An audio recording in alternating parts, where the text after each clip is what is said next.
जय हिंद साथियों। आप सब लोग बेचैन होंगे देखने के लिए, इस बात का हमें पूरा का पूरा पता है। और आप सब लोगों का बहुत सारा मैसेज आ रहा है टेलीग्राम पे, इंस्टाग्राम पे, फेसबुक पे, व्हाट्सएप पे, यूट्यूब के कमेंट में। तो आप लोगों को इतना तो यकीन जरूर होगा कि मेरा जीवन, और मैं बोलता हूँ कि इस शरीर का एक एक पसीना जो मैं बहाता हूँ केवल आप लोगों के लिए बहाता हूँ। और इस शरीर में एक एक खून का तो जो बूंद है और शरीर का एक एक जो कतरा है, सब आप लोगों के लिए समर्पित है। लेकिन अब जीवन में हम जिसके ऊपर यकीन करते हैं वो सबसे ज्यादा धोखा देता है, तो उसमें हम क्या ही कर सकते हैं। लेकिन देखो, जो जैसा करेगा उसके साथ भगवान यहीं पे न्याय करेगा। हमने जिससे अपना डिजिटल बोर्ड लिया, उस इंसान ने इतना ज्यादा हम लोगों के साथ धोखा दिया, इतना ज्यादा ब्लफ किया कि उसको मैं वर्ड्स में डिस्क्राइब नहीं कर सकता हूँ। लेकिन कोई दिक्कत की बात नहीं है। ये पृथ्वी खत्म नहीं हो रही है, ये दुनिया खत्म नहीं हो रहा है, समय भी बीता नहीं जा रहा है, और सबको एक दिन यहाँ पे आके गिरना है। इस बात को मैं आज बता देता हूँ। लेकिन हमारी बब्बर शेर और शेरनियों तक हमारी बातों को पहुंचाने से दुनिया की कोई ताकत नहीं रोक सकती है। हमारे कंटेंट को आप तक पहुंचाने से दुनिया की कोई ताकत नहीं रोक सकती। चाहे कोई लाख कोशिश कर ले, चाहे कोई लाख अड़चन डाल दे, कोई दिक्कत की बात नहीं। कल मैं पूरी दिन कोशिश किया कि चलो भाई एक बार बोर्ड सही हो जाएगा तो लाइव क्लास में आपकी सारी ले पाऊंगा, क्योंकि बिना बोर्ड के लाइव क्लास लेना पॉसिबल नहीं होता है, और फोन से लाइव क्लास हो नहीं सकता है। समझ गए? फोन से अगर लाइव क्लास होता तो मैं आपकी सारी क्लास लाइव लेता। आज मैं दोपहर तक, मतलब 5 बजे तक, 6 बजे तक भी मैंने वेट किया। मैंने बोला कि चलो यार, इंसान होता है, कोई दिक्कत की बात नहीं है, लेकिन सबके अंदर है कि सबका काम काम होता है, सबके काम का इंपॉर्टेंस देना चाहिए। लेकिन उस नालायक इंसान ने फिर भी काम नहीं किया। कोई दिक्कत की बात नहीं।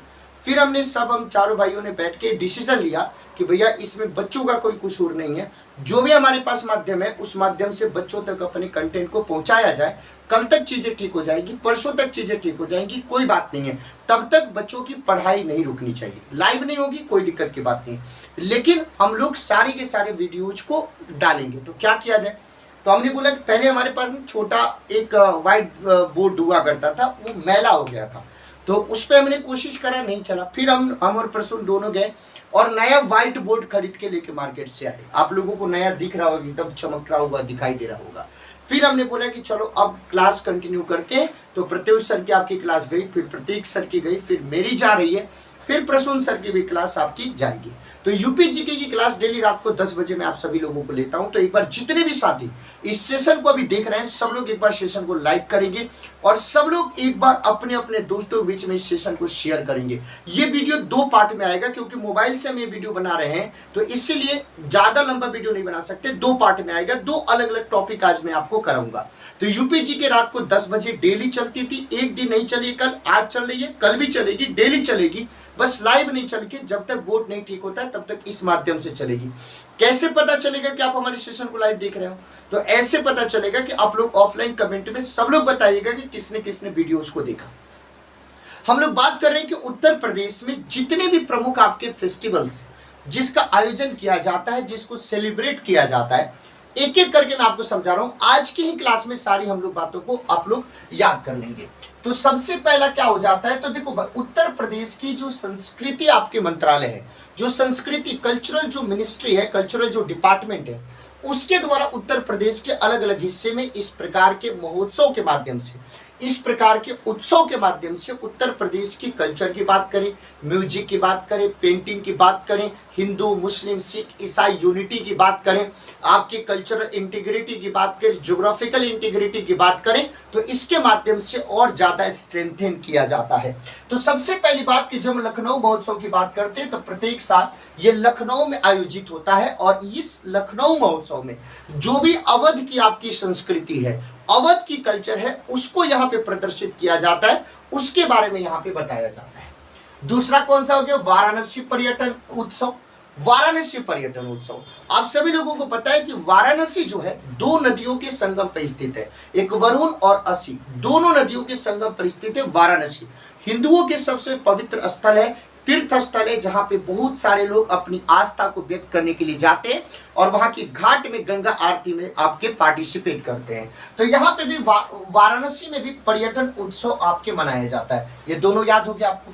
अब तीसरा हो जाता है ताज महोत्सव। पिछले आपके कोरोना के वक्त के कारण, कोरोना के कारण ये सब महोत्सव या उत्सव आपके नहीं सेलिब्रेट किए जा रहे हैं। लेकिन पहले आपने सुना होगा कि ताज लिटरेचर जो आपके होता है, जो ताज महोत्सव होता है, उसको बहुत ही धूमधाम से मनाया जाता था। बड़े बड़े भारत के जो विद्वान हैं, साहित्यकार, वो पार्टिसिपेट करते थे। तो इस ताज महोत्सव को प्रत्येक साल फरवरी के महीने में आपके आगरा में मनाया जाता है। और इसमें क्या किया जाता है, तो जो आपके मुगल पीरियड की जो कल्चर है और जो भी भारत की जो ललित कला है, उन सभी चीजों को, कल्चर को और पेंटिंग का क्या किया जाता है, यहाँ पे प्रदर्शन किया जाता है। तो ये हो गया ताज महोत्सव। चलो भाई, ये भी पता लग गया। तो आपके लखनऊ महोत्सव भी पता लग गया, आपको वाराणसी महोत्सव भी पता लग गया, ताज महोत्सव भी पता लग गया। अब हम किसके बारे में पढ़ने जा रहे हैं, तो गंगा महोत्सव के बारे में। तो गंगा महोत्सव आप लोगों को पता हो गया। तो जब गंगा नदी की बात करते हैं और उत्तर प्रदेश की जब हम बात करते हैं, तो गंगा तो आपके हरिद्वार की भी हम बात कर सकते हैं, ऋषिकेश की भी बात कर सकते हैं, इन सब चीजों की बात कर सकते हैं। आपके और सारी केदारनाथ, ये सब जो रुद्रप्रयाग, ये सब की भी बात कर सकते हैं। लेकिन गंगा महोत्सव कहाँ पे सेलिब्रेट किया जाता है, तो काशी, जिसको आप वाराणसी और पुराने जनपद का नाम भी आप काशी देख सकते हैं, तो वाराणसी काशी में ये गंगा महोत्सव सेलिब्रेट किया जाता है। फिर कौन सा आ जाता है आपका, यमुना महोत्सव। अब यमुना से तो पता लग गया होगा कि कहीं ना कहीं यमुना नदी से इसका कनेक्शन होगा, बिल्कुल होगा। तो यमुना महोत्सव की बात करें तो मथुरा में इसको सेलिब्रेट किया जाता है। यमुना नदी के किनारे एक घाट है, जिस घाट को हम लोग विश्राम घाट के नाम से जानते हैं। तो यमुना नदी के किनारे विश्राम घाट पे मथुरा में यमुना महोत्सव का आयोजन किया जाता है। और कब, तो प्रत्येक साल आपके चैत्र छठ के अवसर पे, चैत्र मास में जो छठ आपके सेलिब्रेट किया जाता है। और आप सब लोगों को पता है कि छठ कितना पवित्र त्योहार होता है, जिसमें डूबते हुए सूर्य को भी अर्घ दिया जाता है, यानी डूबते हुए सूर्य की भी पूजा की जाती है, उगते हुए सूर्य की पूजा की जाती है।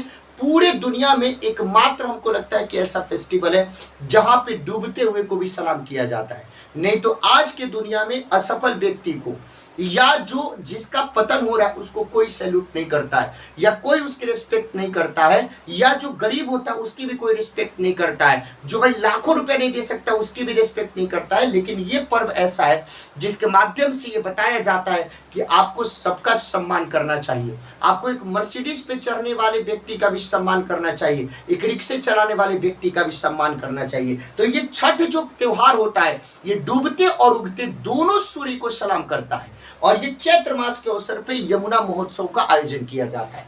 फिर उसके बाद राम बारात उत्सव। जब हम राम बारात उत्सव की बात करते हैं तो राम बारात उत्सव प्रत्येक साल आपके कहां पे, आगरा में मनाया जाता है। अब आ जाए त्रिवेणी महोत्सव।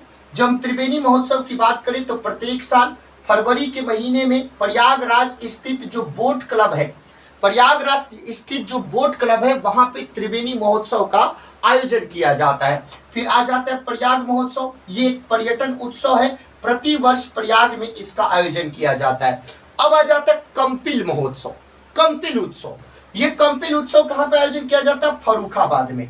फर्रुखाबाद के दो आपके जैन मंदिर है, एक रामेश्वर नाथ और एक कामेश्वर नाथ। एक रामेश्वर नाथ जैन मंदिर, एक कामेश्वर नाथ जैन मंदिर। इसके अलावा अन्य जो आपके जैन मंदिर हैं, तो इसमें जैन धर्म और उसके कल्चर को अवलोकन करने के लिए, उसके बारे में बताने के लिए, प्रदर्शित करने के लिए कंपिल उत्सव का आयोजन किया जाता है। अब आ जाता है बिठूर गंगा महोत्सव। आप सब लोगों को पता है कि जो अंतिम पेशवा थे उनको पेंशन देके कहां पे बैठाया गया, कानपुर के बिठूर में। तो कानपुर के बिठूर में प्रत्येक साल कार्तिक मास में, कार्तिक महीने में गंगा नदी के तट पर बिठूर गंगा उत्सव का आयोजन किया जाता है। फिर उसके बाद और देखिए भाई, सबसे प्यारा कजली महोत्सव। कितना प्यारा नाम है, कजली महोत्सव। तो प्रत्येक साल उत्तर प्रदेश के महोबा में ये कजली उत्सव मनाया जाता है। फिर आ जाता है सरधना महोत्सव। सरधना कहां पे, तो मेरठ जनपद में स्थित एक विधानसभा क्षेत्र है। प्रत्येक साल, और इसी विधानसभा क्षेत्र से समाजवादी पार्टी के अतुल प्रधान की जीत हुई है संगीत सोम को पराजित करके। तो मेरठ जनपद के सरधना में प्रत्येक साल इस सरधना फेस्टिवल का आयोजन किया जाता है। और भाई जब उत्तर प्रदेश की बात कर रहे हैं हम लोग, और मुलायम सिंह यादव, अखिलेश यादव और उनके परिवार से संबंधित, इटावा से संबंधित सैफई महोत्सव की बात न करें तो पूरा ही नहीं होता है। तो इस सैफई इटावा जनपद में आपकी स्थित है, और उस इटावा जनपद के सैफई गांव में प्रत्येक साल आयोजन किया जाता है। लेकिन पिछले 2-3 सालों से ये सारे आयोजन नहीं हो पाए हैं, कोरोना के कारण। इसके अलावा कनौज उत्सव भी मनाया जाता है, वाटर स्पोर्ट्स फेस्टिवल प्रयागराज में मनाया जाता है, सुलह कुल फेस्टिवल भी मनाया जाता है। ये आगरा में मनाया जाता है। और किसके लिए मनाया जाता है? तो ये मनाया जाता है आपके सीधे तौर पे हिंदू मुस्लिम यूनिटी को मजबूत करने के लिए।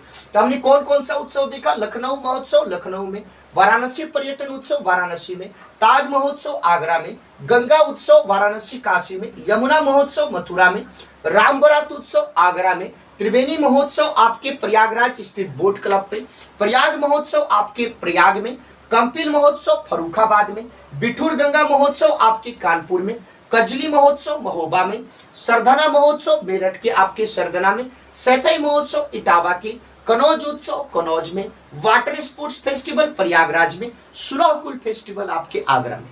हमें उम्मीद है कि आपको ये पूरी बातें बहुत ही बेहतरीन तरीके से आप लोगों को समझ में आई होगी। दुनिया चाहे लाख कोशिश करे रोकने की, ये जो कारवा है ये चलते रहेगा, ये रुकने का नाम नहीं लेगा। तुम लाख बिगाड़ो, बनेगा हमारा, बिगड़ेगा तुम्हारा, और सबका बदला मैं नहीं लूंगा। ये प्रकृति, ये समय, ये परिस्थिति जो जिसके साथ जैसा करता है, उसको लगता है कि हमारे साथ कभी गलत नहीं होगा, उसके साथ खुद ईश्वर उसके साथ खेल करता है। तो टीम प्रबल 24 आवर्स आप लोगों के बीच में अवेलेबल है। कोशिश हमारी ये है कि जल्दी से चीजें ठीक हो जाए, तब तक आपकी क्लासेस बाधित नहीं रहेगी। यही फर्क है कि लाइव क्लासेस नहीं चल पाएगा, प्रीमियम पे चलेगा, क्योंकि हम इस क्लास को व्हाइट बोर्ड पे कैमरे के माध्यम से ही और मोबाइल के माध्यम से शूट कर रहे हैं। तो आप सब लोग का रिक्वेस्ट है सब लोगों से कि आपका सपोर्ट कितना है ये पता चलेगा ऑफलाइन कमेंट के माध्यम से, कि कितने सारे बच्चे ऑफलाइन कमेंट करके बताते हैं कि ये सेशन अच्छा लगा। अगर आपको अच्छा लगा है तो अपने दोस्तों के बीच में शेयर करना, सेशन को लाइक करना, चैनल को सब्सक्राइब करके टीम प्रबल को मजबूत बनाना, और उन सारे धोखेबाजों को ये बता दीजिए कि तुम लाख कोशिश करो, ये टीम न रुकेगी, ना किसी के थकाने से थकेगी। जुनून इतना है, जोश इतना है कि गर्दा उड़ा के मानेंगे। तो टीम प्रबल के साथ बने रहें, चैनल को सब्सक्राइब करें, ऑफलाइन कमेंट करके जरूर बताएं, और 2 मिनट के बाद फिर से मैं आपके बीच में एक छोटा टॉपिक लेके आ रहा हूं। Thank you so much.